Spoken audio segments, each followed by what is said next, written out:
Marxist communist கட்சியின் சார்பில் நானும் எங்களுடைய முன்னாள் சட்டப்பேரவை உறுப்பினர் தோழர் டெல்லிபாபு, தேனி மாவட்ட செயலாளர் ராமச்சந்திரன் உள்ளிட்ட தேனி மாவட்ட விவசாயிகளுடன் இன்று மாண்புமிகு முதலமைச்சர் அவர்களை சந்தித்தோம். குறிப்பாக முதலமைச்சருக்கு என்னுடைய ஒரு பாராட்டை தெரிவிச்சுக்க விரும்புகிறேன். கடந்த 9ஆம் தேதி இனாம் நிலம் சம்பந்தமாக தமிழ்நாடு அரசின் சார்பில் ஒரு புதிய அரசாணை என்பது வெளியிடப்பட்டிருக்கிறது. குறிப்பாக கரூர் மாவட்டத்தில் இருக்கக்கூடிய 4 கிராமங்களில் உள்ள இனாம் நிலங்களை கோயில் நிலங்கள் என்று தவறாக சித்தரித்து கடந்த காலத்தில் பத்திரப்பதிவு செய்வதற்கு தடை என்பது விதிக்கப்பட்டிருந்தது. அது கோயில் இனாம் நிலங்கள் தமிழ்நாடு முழுவதும் இருக்கிறது. அதிலே பல்லாயிரக்கணக்கான விவசாயிகள் நீண்ட காலமாக விவசாயம் செய்து வருகிறார்கள், குடியிருந்து வருகிறார்கள், வியாபாரம் செய்து வருகிறார்கள். ஆனால் இனாம் நிலம் என்றாலே கோயில் நிலம் என்கிற ஒரு தவறான புரிதலில் குறிப்பாக இந்துத்துவ அமைப்புகள், RSS, இந்து முன்னணி போன்ற அமைப்புகள் இந்த நிலங்களை எல்லாம் கோயில் நிலங்கள் என்று ஒரு தவறான பிரச்சாரத்தை செய்து நீதிமன்றத்திலே வழக்குகளை தொடுத்து நீதிமன்றத்தின் மூலமாக உத்தரவுகளை பெற்று மக்களுக்கு எவ்வளவு இடையூறுகளை செய்ய முடியுமோ அவ்வளவு இடையூறுகளையும் கடந்த காலத்தில் இந்துத்துவ அமைப்புகள் செய்திருக்கிறது. இப்போதும் அப்படி பல சென்னை உயர்நீதிமன்றத்திலும் மதுரை உயர்நீதிமன்றத்திலும் பல வழக்குகள் என்பது இப்போது நிலுவையில் இருந்து கொண்டிருக்கிறது. இத்தகைய சூழ்நிலையில் கரூர் மாவட்டத்தில் 4 கிராமங்களில் உள்ள இனாம் நிலங்களுக்கு விதிக்கப்பட்டிருந்த தடையை நீக்கி தமிழ்நாடு அரசாங்கம் கடந்த ஜூலை மாதம் 9ஆம் தேதி உத்தரவிட்டிருக்கிறது. தமிழ்நாடு அரசாங்கத்தினுடைய இந்த துணிச்சலான நடவடிக்கைக்கு மார்க்சிஸ்ட் கம்யூனிஸ்ட் கட்சியின் சார்பில் பாராட்டுகளை தெரிவிச்சுக்க விரும்புகிறேன்.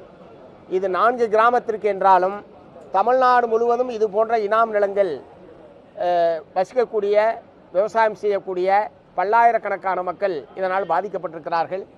அதற்கு ஒரு நிரந்தரமான தீர்வை ஏற்படுத்தக்கூடிய வகையில் ஒரு தனி ஆணையத்தை தமிழ்நாடு அரசாங்கம் அமைக்க வேண்டும் என்பதை மாண்புமிகு முதலமைச்சர் அவர்களிடத்தில் வற்புறுத்தியிருக்கிறோம். அதே மாதிரி இன்றைக்கி பார்த்ததில் மிக முக்கியமான விஷயம், இந்திய உச்சநீதிமன்றம் கடந்த மே மாதம் 29ஆம் தேதி மிக மோசமான ஒரு தீர்ப்பினை வழங்கியிருக்கிறது.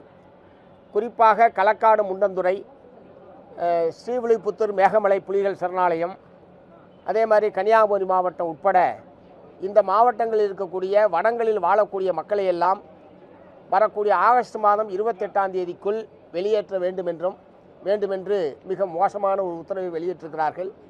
அந்த உத்தரவில் சாதாரண சிவில் சமூக மக்களுக்கு எதிராக ஒருவேளை தமிழ்நாடு அரசாங்கம் இந்த மக்களை எல்லாம் வெளியேற்றுவதற்கு ஒத்துழைக்கவில்லை என்று சொன்னால் மத்திய துணை இராணுவ படையை நீங்கள் பயன்படுத்தலாம் என்று சொல்லி அந்த உத்தரவிலே குறிப்பிடப்பட்டிருக்கிறது.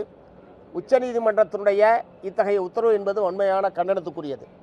சாதாரண சிவிலியன்களுக்கு எதிராக துணை இராணுவ படையை பயன்படுத்தலாம் என்றெல்லாம் நீதிபதிகள் சொல்ல ஆரம்பித்தால் மக்களுக்கு எதிராக உச்சநீதிமன்றம் எந்த அளவுக்கு இருக்கிறது என்பதற்கு இது ஒரு சிறந்த எடுத்துக்காட்டு. ஆகவே அவற்றையெல்லாம் முதலமைச்சருடைய கவனத்துக்கு நாங்கள் கொண்டு வந்திருக்கிறோம். தமிழ்நாட்டை பொறுத்தவரை வன உரிமை சட்டம் 2006 முழுமையாக அமுல்படுத்தப்படாத ஒரு நிலைமை என்பது இருந்து கொண்டிருக்கிறது. இதுவரை தமிழ்நாடு முழுவதுமே ஒரு 35,000 குடும்பங்களுக்குத்தான் பட்டா என்பதே வழங்கப்பட்டிருக்கிறது. சட்டம் 20 வருஷம் ஆச்சு. 20 வருஷத்தில் திமுக, அதிமுக 2 கட்சிகளும் தான் ஆட்சி பொறுப்பில் இருந்திருக்கிறார்கள். 2 முதலமைச்சர்களிடத்திலேயும் நான் நேரடியாக பலமுறை வன உரிமை சட்ட அமலாக்க சம்பந்தமாக வற்புறுத்தியிருக்கிறேன். ஆனால் அது அந்த நேரத்திற்கு சில மலைகளில் பட்டா வழங்கப்பட்டதை தவிர இதனால் பயன்பெற வேண்டிய எல்லா குடும்பங்களுக்கும் அந்த பணி என்பது தமிழ்நாட்டில் நிறைவேறவில்லை.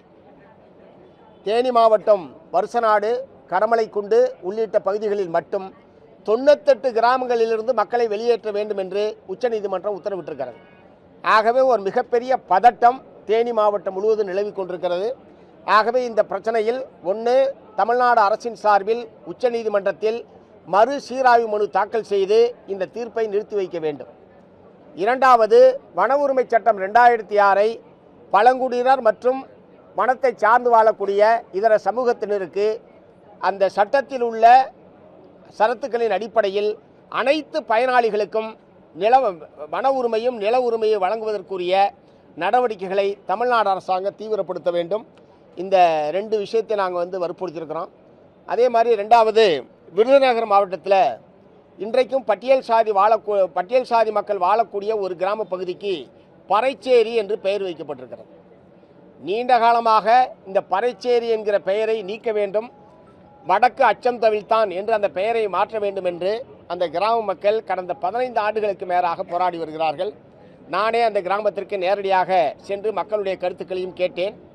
மாவட்ட ஆட்சித்தலைவர் பரிந்துரை செய்கிறார் மாற்றலாம் என்று சொல்லி ஆர்டிஓ பரிந்துரை செய்திருக்கிறார். கிராம ஊராட்சி தீர்மானம் நிறைவேற்றி அனுப்பியிருக்கிறது. இவ்வளவு அனுப்பியதற்கு பிறகும் தமிழ்நாடு அரசினுடைய ஆவணங்களில் அந்த பறைச்சேரி என்பது நீக்கப்பட்டு வடக்கு அச்சம் தவிழ்த்தான் என்று மாற்றுவது என்பது ஒரு சாதாரணமான சின்ன வேலை. ஆனால் அது கூட அந்த சிறிய வேலையை கூட கடந்த 15 ஆண்டு காலமாக செய்யாமல் அந்த மக்கள் மிகப்பெரிய மன உளைச்சலுக்கு உள்ளாகியிருக்கிறார்கள். நீ இந்த எந்த ஊரா அப்படின்னு கேட்டால் இப்படி ஒரு ஊரை சொல்ல முடியுமா? வெளியே நான் இந்த ஊர்லேருந்து வரேன்னு சொல்ல முடியுமா? ஒரு மிகப்பெரிய மன உளைச்சலுக்கு அந்த மக்கள் உள்ளாகி இருக்கிறார்கள்.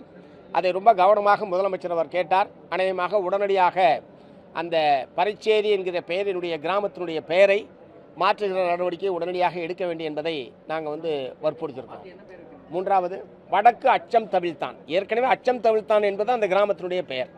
அந்த ஊராட்சியினுடைய ஒரு பகுதியாகத்தான் இந்த பறைச்சேரி என்கிற கிராமம் இருக்கிறது.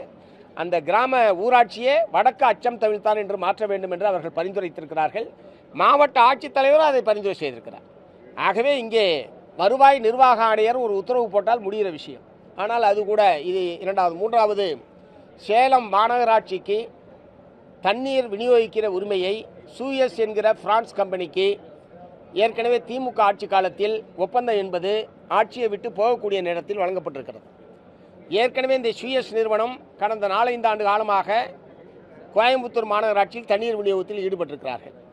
இந்த பிரான்ஸ் நிறுவனம் ஏற்கனவே பொலிவியா, தென்னாப்பிரிக்கா உள்ளிட்ட நாடுகளில் தண்ணீர் விநியோகம் செய்து அதில் ஏழை மக்களுக்கெல்லாம் தண்ணீர் வழங்காமல் தண்ணீர் விநியோகத்தை தடுத்து நிறுத்தியதனுடைய விளைவாக கட்டணம் கட்டலன்னு சொல்லி அந்த மக்களே பெரிய எழுச்சி ஏற்பட்டு அந்த கம்பெனியை அடித்து விரட்டினாங்க.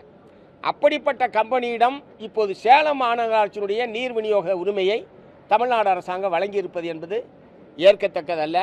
இதில் சாதாரண ஏழை எளிய மக்கள் உட்பட இணைப்புக்கும் 25 வருஷத்துக்கு குத்தகை கொடுத்துருக்காங்க ஒரு கம்பெனிக்கு. இப்போ 25 வருஷத்தில் அவன் எவ்வளோ கட்டணம் ஏற்றுவான், என்ன பராமரிப்பான், ஏதும் தெரியாது. அதனால் குடிதண்ணீர் என்பது அரசனுடைய குடிதண்ணீர் விநியோகம் என்பது அரசனுடைய கட்டுப்பாட்டில் இருக்க வேண்டுமே தவிர தனியார் அதுவும் பன்னாட்டு கம்பெனிகளை ஒப்படைப்பது என்பதை ஏற்கவே முடியாது. ஆகவே அந்த ஒப்பந்தத்தை ரத்து செய்ய வேண்டும் என்பதை மாண்புமிகு முதலமைச்சரிடத்தில் நாங்கள் தெரிவித்திருக்கிறோம். அதிகாரிகளோடு கலந்து பேசுவதாக தெரிவித்திருக்கிறார். இந்த மிக முக்கியமான இந்த 4 மாவட்ட விவசாயிகள், பழங்குடி மக்கள், அதே மாதிரி சேலம் மாநகர மக்களுடைய குடிநீர் உரிமை, இந்த விருதுநகர் மாவட்ட மக்களுடைய அந்த கிராமத்தினுடைய பெயரை மாற்ற வேண்டும் என்கிற இந்த முக்கியமான பிரச்சனைகள் சம்பந்தமாகத்தான் இன்றைக்கு முதலமைச்சரை சந்தித்தோம்.